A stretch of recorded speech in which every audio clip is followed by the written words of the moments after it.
Selamat sore, kembali kita di KPA Online Tamrin dengan saya Obey Syani Parang. Dan kita masih melanjutkan seri yang baru ya, yaitu tentang berjaga-jaga. Kalau ingat seri yang lama itu tentang penginjilan, sekarang kita sudah pindah ke seri yang baru. Di mana seri yang baru ini udah yang kedua. Yang pertama itu kita membahas tentang apa? Kita membahas tentang berjaga-jaga atau waspada dari kemunafikan. Ini semua dari Lukas 12 ya. Nah yang berikutnya kita akan belajar tentang kewaspadaan atau berjaga-jaga dari ketamakan. Nah, sebelum kita mulai, kita tunduk kepala, kita berdoa. Bapa kami yang di surga, Bapa yang baik, terima kasih Tuhan untuk waktu yang Kau berikan kepada kami untuk belajar firman-Mu ya Bapa. Berikanlah Roh Kudus-Mu dan hikmat-Mu agar kami dapat mengerti dan dapat memahaminya dan dapat menerapkan dalam hidup kami. Terima kasih Tuhan, dalam nama Yesus kami berdoa, amin. Baiklah, jadi berjaga-jaga dan waspada. Tadi di awal seri sudah saya ingatkan bahwa kita berjaga-jaga dan waspada khususnya apa? Menyambut kedatangan Yesus yang kedua. Nah itulah makanya yang pertama bahas di pertemuan minggu yang lalu ya, kita bahas tentang berjaga-jaga dari kemunafikan. Kalau kamu tahu kebenaran, sampaikan, jangan munafik. Nah itu bisa dicek ya di yang sebelumnya ya.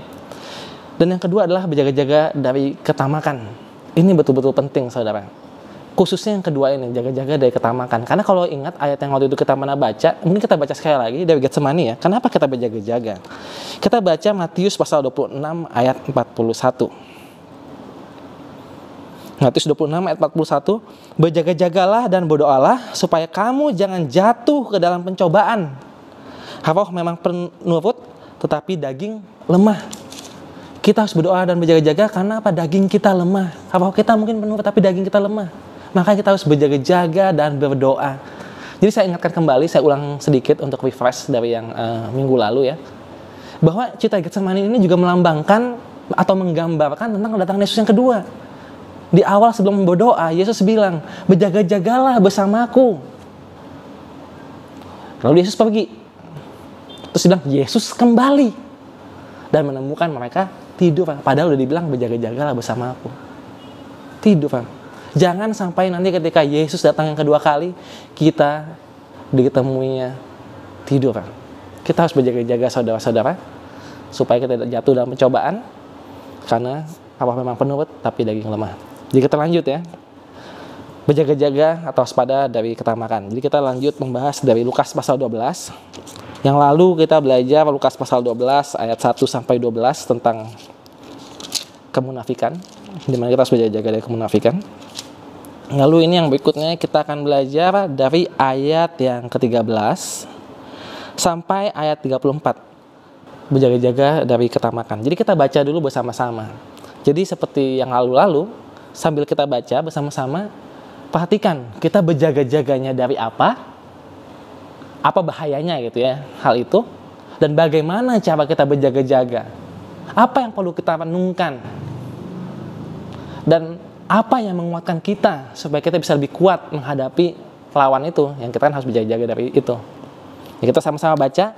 Kita buka Alkitab kita, Lukas pasal 12 ayat 13 sampai 34. Seorang dari orang banyak itu berkata kepada Yesus, Guru, katakanlah kepada saudaraku supaya ia berbagi warisan dengan aku. Tetapi Yesus berkata kepadanya, Saudara, siapakah yang telah mengangkat aku menjadi hakim atau pengantara atas kamu? Katanya lagi kepada mereka, berjaga-jagalah dan waspadalah terhadap segala ketamakan. Bukan terhadap ketamakan aja, segala jenis ketamakan. Jadi ketamakan itu bisa berbagai jenis, bisa berbagai bentuk. Berjaga-jagalah dan waspadalah terhadap segala ketamakan. Sebab walaupun seorang berlimpah-limpah hartanya, hidupnya tidaklah tergantung daripada kekayaannya itu. Kemudian ia mengatakan kepada mereka suatu perumpamaan. Katanya, ada seorang kaya, tanahnya berlimpah-limpah hasilnya. Ia bertanya dalam hatinya, apakah yang harus aku perbuat? Sebab aku tidak mempunyai tempat di mana aku dapat menyimpan hasil tanahku. Lalu katanya, inilah yang akan aku perbuat. Aku akan merombak lumbung-lumbungku, dan aku akan mendirikan yang lebih besar, dan aku akan menyimpan di dalamnya segala gandum dan barang-barangku. Sesudah itu aku akan berkata kepada jiwaku, jiwaku, ada padamu banyak barang tertimbun untuk bertahun-tahun lamanya. Beristirahatlah, makanlah, minumlah, dan bersenang-senanglah. Tetapi firman Allah kepadanya, hai engkau orang bodoh, pada malam ini juga jiwamu akan diambil daripadamu, dan apa yang telah kau sediakan, untuk siapakah itu nanti? Luar biasa ya. Demikianlah jadinya dengan orang yang mengumpulkan harta bagi dirinya sendiri, jikalau ia tidak kaya di hadapan Allah. Yesus berkata kepada murid-muridnya, karena itu aku berkata kepadamu, janganlah khawatir akan hidupmu, akan apa yang hendak kamu makan, dan janganlah khawatir pula akan tubuhmu, akan apa yang hendak kamu pakai. Sebab hidup itu lebih penting daripada makanan, dan tubuh itu lebih penting daripada pakaian. Perhatikanlah burung-burung gagak yang tidak menabur dan tidak menuai dan tidak mempunyai gudang atau lumbung, namun demikian diberi makan oleh Allah. Betapa jauhnya kamu melebihi burung-burung itu. Siapakah di antara kamu yang karena kekhawatirannya dapat menambahkan sehasta pada jalan hidupnya? Jadi, jikalau kamu tidak sanggup membuat barang yang paling kecil, mengapa kamu khawatir akan hal-hal lain? Perhatikanlah bunga bakung yang tidak memintal dan tidak menenun. Namun aku berkata kepadamu, Salomo dalam segala kemegahannya pun tidak berpakaian seindah salah satu dari bunga itu. Jadi, jika rumput di ladang yang hari ini ada dan besok dibuang ke dalam api, demikian didandani Allah, terlebih lagi kamu, hai orang yang kurang percaya. Jadi janganlah kamu mempersoalkan apa yang akan kamu makan atau apa yang akan kamu minum, dan janganlah cemas hatimu. Semua itu dicari bangsa-bangsa di dunia yang tidak mengenal Allah. Akan tetapi Bapamu tahu bahwa kamu memang memerlukan semuanya itu. Tetapi carilah kerajaannya, maka semuanya itu akan ditambahkan juga kepadamu. Janganlah takut, hai kamu kawanan kecil, karena Bapamu telah berkenan memberikan kamu kerajaan itu. Jualah segala milikmu dan berikanlah sedekah. Buatlah bagimu pundi-pundi yang tidak dapat menjadi tua, suatu harta di sorga yang tidak akan habis, yang tidak dapat didekati pencuri, dan yang tidak dirusakkan ngengat. Karena di mana hartamu berada, di situ juga hatimu berada. Ini luar biasa ya.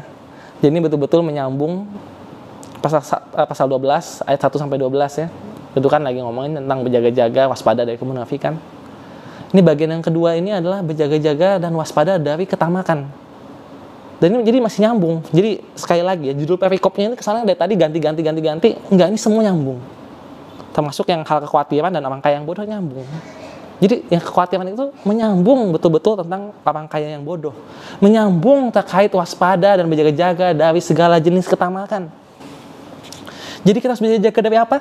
Dari segala jenis ketamakan. Meskipun yang di sini yang dicontohkan ketamakan terhadap harta material, tapi ketamakan bisa lebih dari segala harta. Apapun itu yang saudara kumpulkan untuk diri sendiri, itu bentuk ketamakan. Tidak mau berbagi, itu bentuk ketamakan. Karena kalau kita cuma baca cerita perumpamaan orang kaya yang bodoh ini, sepertinya kan tidak ada salahnya ya. Dia bekerja keras, dia menabung, sekarang dia sudah tua. Apa salahnya dia menikmati harta yang dia tabung? Tidak ada salahnya. Tapi kata Tuhan, bodoh dia.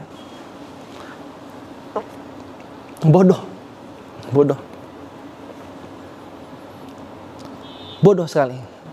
Apalagi kita, kalau kita melakukan seperti yang orang kaya ini lakukan, kita tahu Yesus akan datang segera. Lebih bodoh lagi. Kalau ini kan cuma istilahnya dia mengumpulkan, tiba-tiba dia mati. Ini kita udah tahu Yesus akan datang segera, kita masih mengumpulkan harta dan udah cukup nih istilahnya. Bukannya kalau udah cukup berarti ada surplus, lebihnya mesti kan paling nggak dibagi-bagi kan. Ini cuma bagi lebihnya aja deh, nggak usah bagi yang dimiliki semua. Lebihnya bisa dibagi, tapi dia enggak. Bodoh, karena kelebihannya itu malah, saya bikin lumbung bako supaya bisa menyimpan kelebihan-kelebihan ini. Tidak mau berbagi. Itu letak kesalahannya. Jangan kita seperti orang tamak ini. Berbahaya sekali, karena di akhir zaman ada dua yang betul-betul dikatakan di Lukas pasal 12 untuk kita betul-betul berhati-hati dan berjaga-jaga. Munafik, sudah kita bahas sebelumnya. Yang kedua, mendekati akhir zaman, tamak. Sangat berbahaya karena bodoh sekali apabila kita tahu dunia ini akan segera berakhir dan kita malah mengumpulkan harta. Bodoh luar biasa. Kalau kita berbicara secara dunia, kita mengumpulkan harta, menabung, baik. Siapin asuransi supaya nanti hari tua aman, sedia payung sebelum hujan, betul. Tapi kita tahu mendekati akhir zaman, kita sudah banyak belajar tentang akhir zaman ya. Kita bisa lihat di video-video yang lain, tapi kita sudah bahas terkait akhir zaman. Orang tidak bisa dibilang apa? Tidak lagi bisa jual membeli. Maksudnya apa?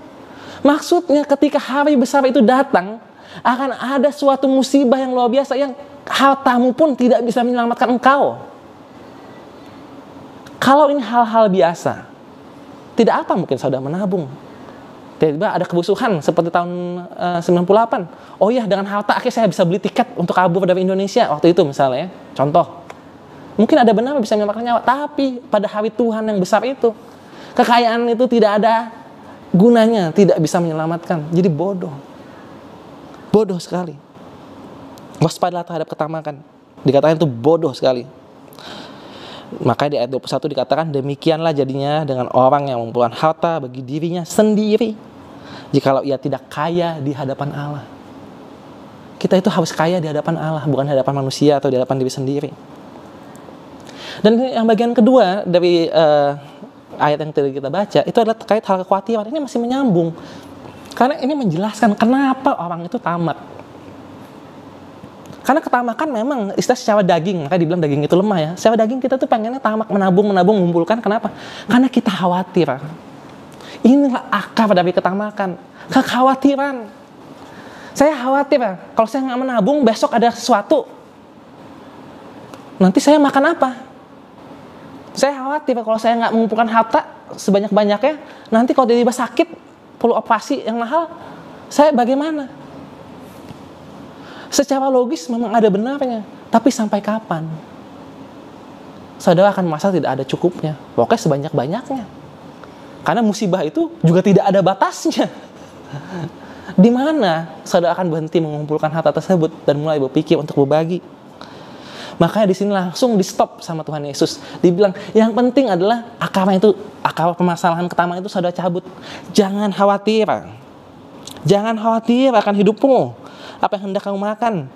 Jangan khawatir pula akan tubuhmu. Akan apa yang hendak kamu pakai.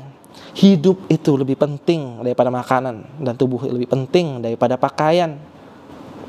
Tuhan itu pasti akan menyediakan. Dikatakan oleh Daud apa? Dia tahu sudah dulu dia muda, sekarang sudah tua, dia tidak melihat anak-anak orang benar itu minta-minta roti. Tuhan akan sediakan. Tuhan yang akan menyediakan kalau kita adalah orang benar. Kalau kita banyak berbagi pada masa kesulitan, kita pun akan dibagikan sesuatu, baik oleh orang lain atau langsung oleh Tuhan. Jangan khawatir. Makanya di sini diajarkan oleh Yesus, perhatikanlah. Ini seperti yang sebelumnya ya, tentang kemunafikan dikatakan juga perhatikanlah burung pipit. Sekarang pun sama. Jadi Tuhan selalu meminta kita untuk memperhatikan ciptaannya supaya kita memiliki iman. Iman itu jawabannya. Dibilang apa? Lihatlah, burung gagak tidak menabur, tidak menuai, tapi Tuhan pelihara. Perhatikanlah bunga bakung yang tidak memintal, tidak menenun, tapi apa? Lebih indah dari semuanya. Maka di situ dibilang apa? Jika rumput di ladang yang hari ini ada dan besok dibuang ke dalam api, demikian didandani Allah. Terlebih lagi kamu, hai orang yang kurang percaya. Jadi kita tamak karena kita khawatir akan hari esok. Kita khawatir akan hari esok karena kita kurang percaya kepada Tuhan. Kalau kita percaya pada Tuhan, tidak ada lagi khawatiran. Saya percaya Tuhan yang akan menjaga saya. Sekarang saya cukup melakukan tugas saya, berbagi, mengasihi sesama manusia. Tuhan yang akan cukupkan saya apabila nanti terjadi masa-masa kesulitan. Karena tidak percaya, akhirnya khawatir. Karena khawatir, akhirnya menjadi tamak. Stop dari akarnya. Percaya kepada Tuhan. Renungkan. Lihat bunga bakung, burung di udara. Jadi janganlah kamu persoalkan apa yang akan kamu makan atau apa yang akan kamu minum. Dan janganlah cemas hatimu. Semua itu dicari bangsa-bangsa di dunia yang tidak mengenal Allah. Akan tetapi Bapamu tahu bahwa kamu memang memerlukan semuanya itu. Tetapi carilah kerajaannya, maka semuanya itu akan ditambahkan juga kepadamu. Tuhan tahu kita mau apa. Tuhan tahu kita butuh makanan, butuh pakaian. Makanya Tuhan berkata, mintalah maka akan diberi. Atau jangan-jangan kita takut jadi susah, akhirnya kita jadi takut meminta juga. Gengsi. Jangan takut, jangan khawatir, jangan terlalu gengsi. Pasti ada yang menyediakan, baik Tuhan secara langsung, malaikatnya, atau melalui orang-orang di sekitar kita. Carilah dulu kerajaannya. Jualah segala milikmu dan berikanlah sedekah. Luar biasa ya. Ketika kita ngomong tentang jual harta kita, banyak yang bilang, oh enggak, itu kan cuma ditujukan kepada orang-orang tertentu, kepada orang itu tuh anak muda yang kaya raya itu tuh dibilang suruh jual hartanya dia nggak mau gitu kan. Nah, itu spesifik. Jadi itu spesifik. Enggak ya, di sini Yesus lagi mengajarkan kepada murid-muridnya, jualah segala milikmu dan berikanlah sedekah. Sekarang sebagian dari kita banyak yang bilang, oh ya kita harus menginjil. Kalau ditanya mana ayatnya, tuh buka Matius, amanat agung lah. Amanat agung emang ke semua orang, mungkin cuma ke murid-muridnya doang. Tapi banyak yang bilang, oh enggak, itu untuk semua orang. Tapi begitu diomongin jualah hartamu, oh enggak, itu untuk spesifik, itu bukan untuk semua orang. Kok jadi pilih-pilih ayat, pilih-pilih Alkitab, mana yang mau dipercaya? Saya memang di sini tidak menekankan atau menegaskan untuk menjual harta atau sedekah, begitu saja ya. Tapi di sini pentingnya apa? Menjual harta dengan bersedekah itu maksudnya di sini adalah sebagai obat apabila kita itu tamak. Jadi kalau ditanya, saya ini tamak, memang karena seperti inilah. Jadi bagaimana supaya tidak tamak? Kan itu kan yang penting kan, supaya berjaga-jaga dari ketamakan, kita udah tahu musuhnya siapa, kita berjaga-jaga dari itu. Yang pertama tadi kan sudah, jangan khawatir, percaya kepada Tuhan. Yang kedua, secara aktif, aplikatif, yang bisa kita lakukan apa supaya tidak tamak? Belajarlah untuk bersedekah. Kalau hartamu menjadi berhalamu, jual. Itu maksudnya ketika dibilang kalau matamu buat berdosa, cungkil. Kalau tanganmu buat dosa, copot itu tangan. Maksudnya di situ. Kalau hartamu menjadi berhala, lebih baik kamu jual. Buat apa kamu hidup dengan harta di situ, tapi akhir ujung-ujungnya tidak memiliki kekekalan, kehilangan hidupmu. Jadi di sini kata-kata jual harta khususnya kepada orang-orang yang tamak. Itulah makanya penting juga kita bayar perpuluhan, bersedekah, itu melatih kita agar tidak tamak. Itu untuk melatih. Tapi kalau betul-betul sudah kronis, saya entah gimana tamak, nggak bisa deh kalau nggak gitu kan. Kalau betul-betul ada niat untuk berbalik, jual itu langsung. Tapi kalau sudah bisa menerapkan bersedekah, membayar perpuluhan, membantu sesama, berbagi, ya mungkin tidak perlu lagi dijual itu harta. Karena dengan saudara punya harta itu kan jadi kapital untuk bisnis, usaha, bisa menghasilkan harta lagi, bisa untuk bagi-bagi. Tidak masalah. Tapi ya, maksudnya jual harta adalah harta itu bukan lagi milik saudara, tapi saudara tahu ini harta yang saudara kelola bagi orang-orang lain. Itu ya. Karena dengan seperti itu saudara menabung harta di surga. Itu maksudnya menjadi kaya di hadapan Allah. Karena saudara menjadi saluran berkat. Dan terutama di ayat akhir dikatakan, karena di mana hartamu berada, di situ juga hatimu berada. Kalau saudara banyak bersedekah, mementingkan kepentingan orang lain, hati saudara itu ada di sana. Kasih kepada orang lain. Tapi kalau tidak bersedekah, banyak tabungannya di satu tempat dan selalu di situ, pikirannya selalu ke arah situ. Hartanya ditabung dalam perusahaan bisnis tertentu, tapi nggak pernah berbagi dari hasil profitnya, tidak pernah bersedekah. Pasti lo kepikiran tentang bisnisnya itu. Kalau sampai begitu, lebih baik jual daripada jadi berhala dan tidak selamat. Jadi itulah yang bisa saya bagikan untuk sampai hari ini. Kita harus berjaga-jaga dan waspada, khusus pada akhir zaman, terhadap segala bentuk ketamakan. Percayalah kepada Allah, tabunglah harta di surga, carilah dahulu kerajaannya. Mari kita tutup renungan kita dan kita sama-sama berdoa. Bapa kami yang di surga, terima kasih Tuhan karena Engkau telah mengingatkan kami sekali lagi untuk berjaga-jaga dari segala jenis ketamakan. Terima kasih Engkau telah mengingatkan kami untuk menungkan segala ciptaan-Mu, untuk menaruh percaya kami kepada Engkau ya Bapa. Terima kasih Tuhan, dalam nama Yesus kami berdoa, amin. Itulah KPA online kita, sampai jumpa minggu depan, Tuhan memberkati.